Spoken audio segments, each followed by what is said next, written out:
Whatsoever a man soweth, that shall he also reap. Action and reaction are equal to each other. Ella Wheeler Wilcox expressed the above law of mind as follows: Give to the world the best you have, and the best will come back to you. Give love, and love to your heart will flow, as strength in your utmost need. Have faith, and a score of hearts will show their faith in your word and deed. For life is the mirror of king and the beggar. 'Tis just what you are and do. Then give to the world the best you have, and the best will come back to you. To adjust is to fit, adapt, accommodate, regulate, to put in working order. In order to adjust to life, it is necessary that you become a channel through which the life principle flows, freely, harmoniously, joyously, and lovingly. The solution to all your problems is to get acquainted with and use the divine presence and power in your life. Acquaint now thyself with him, and be at peace, and good shall come unto thee. I suggest that each person establish a definite method of working, and that he practice it regularly and systematically every day. For example, determine for yourself what is the most troublesome problem you have. Decide to solve this problem now by realizing that infinite intelligence within you knows the way out. Its nature is to respond to you. It knows only the answer, and the nature of infinite intelligence is responsiveness. That is, your answer is as certain as the rising of the moon tonight. One young man in our audience had experienced a poverty complex for many years and had received no answers to his prayers. He had prayed for prosperity, but the fear of poverty continuously weighed on his mind. Naturally, he attracted more lack and limitation. Your subconscious mind accepts the dominant of two ideas. This is a law. After talking with him, he learned to pray as follows: I know there is only one source, the life principle from which all things flow. It created the universe and all things therein contained. I am a focal point of the divine presence. My mind is open and receptive. I am a free-flowing channel for harmony, beauty, guidance, wealth, and the riches of the infinite. I know that wealth, health, prosperity, and success are released from within and appear on the without. I am now in harmony with the infinite supply, and just as I would adjust an instrument in my laboratory, I am now mentally adjusting my focused attention on the eternal source of all blessings. I wish for everyone all the blessings of life.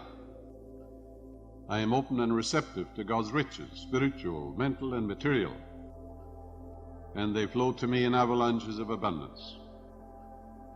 This young man changed his attitude of mind and focused on divine riches rather than poverty, and made it a special point not to deny what he affirmed. In a month's time, his whole life was transformed. He affirmed the above truths morning and evening for about 10 minutes, knowing that he was actually writing down these truths in his subconscious mind, causing the latter to be activated and to release the hidden treasures. Whatever you impress on your subconscious mind is expressed on the screen of space, and your conscious mind is the pen, P-E-N, the thinker, and what you think and feel comes to pass. Aristotle said, resistance is the cause of every monstrosity. A monstrosity in the body could be a growth, a tumor, or a lesion, or any other abnormal condition. A woman was resenting and hating her ex-husband.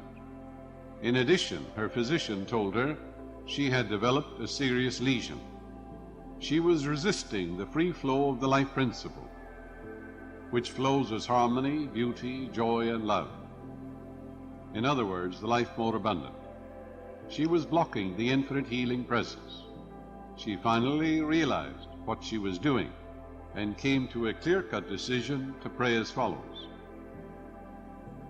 I surrender my husband to the God presence completely. Whenever he comes to my mind, I affirm, God's love fills your mind and heart.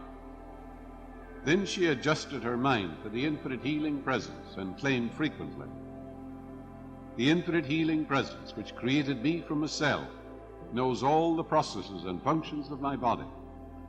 It knows how to heal, for I am the Lord that healeth thee, and this healing love fills my mind and heart, and I am made whole and perfect." At the end of 3 weeks she returned for another examination by her doctor, and the lesion had disappeared. Divine love dissolves everything unlike itself. There are people who resist the weather, new ideas, the headlines of the newspapers, and even their neighbors. There always seems to be friction in their mental and physical relationship. Happy is he who trusteth in thee. Adjustment takes place in your own mind when your thoughts are harmonious, peaceful, loving, and based on eternal verities. In other words, when you get along with yourself, you will be able to get along with others. If your habitual thinking is based on resentment, fear, ill will, hostility, self-condemnation, you will project your hostility and animosity onto others, and you will experience very poor relationship in your business, home, or professional work. Learn to be pliable, flexible, and adjustable. If there is someone in your office who is obstreperous, petulant, and fractious, realize you did not create him. Loose him and let him go mentally. You're not responsible for his warped or twisted mentality, and you should realize he has no power to disturb you. It is always the movement of your own thought which disturbs or annoys you. Marcus Aurelius said 2,000 years ago, "If the cucumber is bitter, don't eat it." Very simple, isn't it? Ask yourself, what is my aim in life? Let the answer be peace, harmony, and divine wisdom. Because this is so, identify with your aim and not with the boorishness or surliness of others. Affirm, divine peace and harmony govern me and reign supreme in my life. When you mentally and emotionally identify with your spiritual aim in life, nothing in the external world disturbs you. Stop giving power, prerogatives, and privileges to people who have no power. No one disturbs you but yourself. It's a movement of your own thought, your own emotions, your actions and reactions. They all take place in your own mind. Have you ever noticed the way water flows according to the line of least resistance? You may have watched a stream flowing down from the mountain. It never quarrels, fights, or resists the rocks, boulders, or obstacles in its way. The water goes around the boulders or flows over them, and eventually finds its way back to the ocean. All the stumps, stones, and trees disappear or wear away, since nothing can seriously impede the flow of the streams back to the ocean. You are a river of life, and your purpose is to meet challenges, difficulties, and problems, and to overcome them.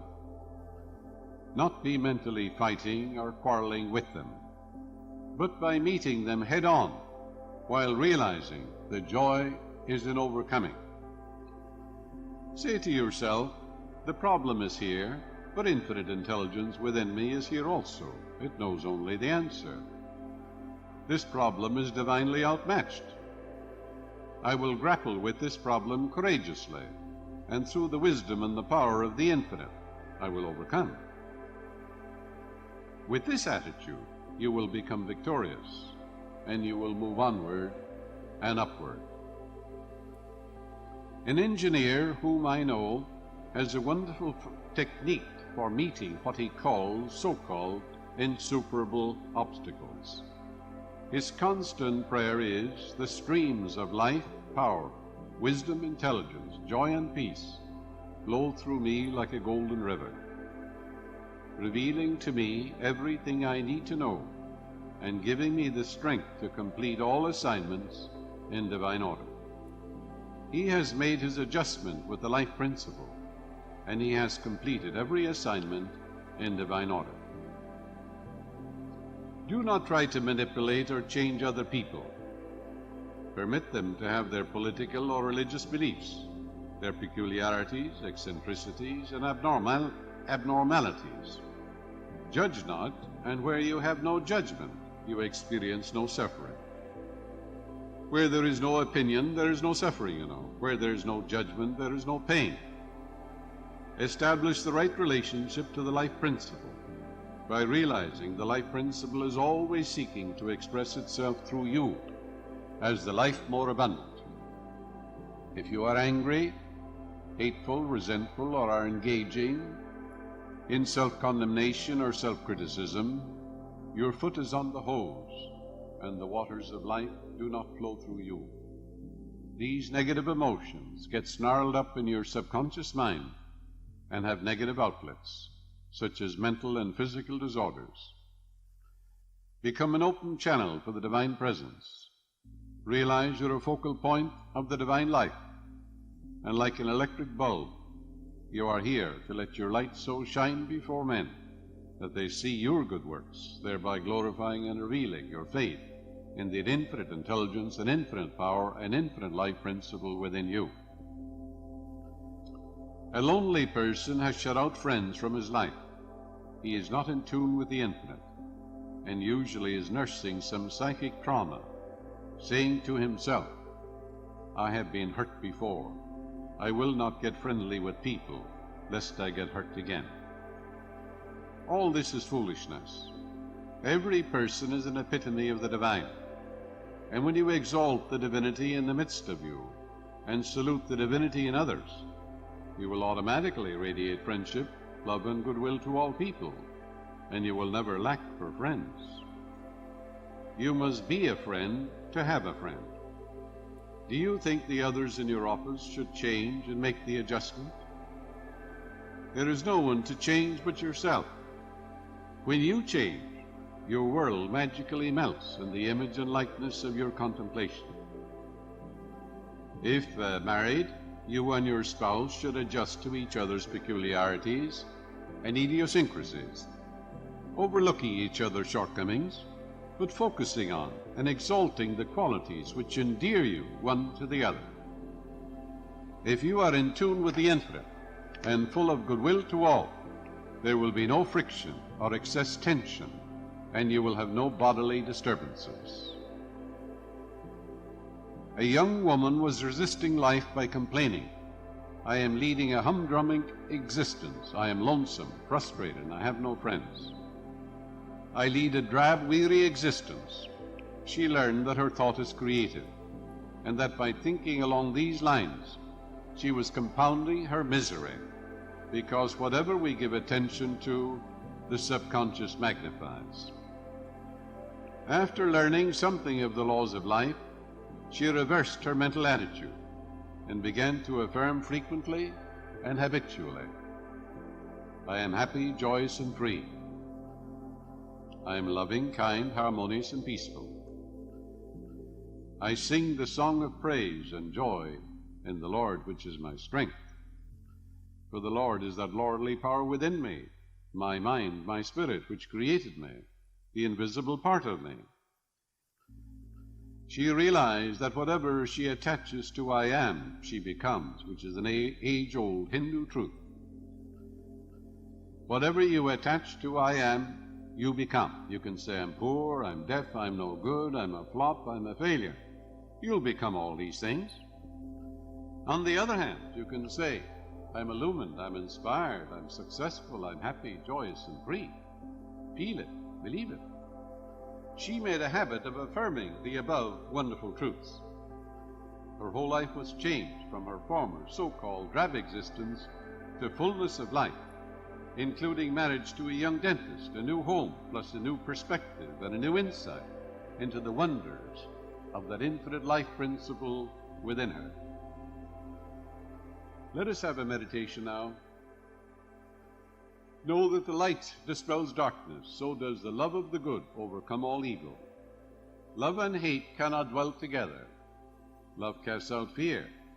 Turn the light of the infinite upon all fear or anxious thoughts in your mind, and they flee away. The dawn, the light of truth appeared, and the shadows, fear and doubt, flee away. No divine love watches over you, guides you, makes clear the path for you. Realize you're expanding into the divine. Divine love surrounds you, unfolds you, and enwraps you. Divine love goes before you today and every day, making straight, joyous, and glorious your way.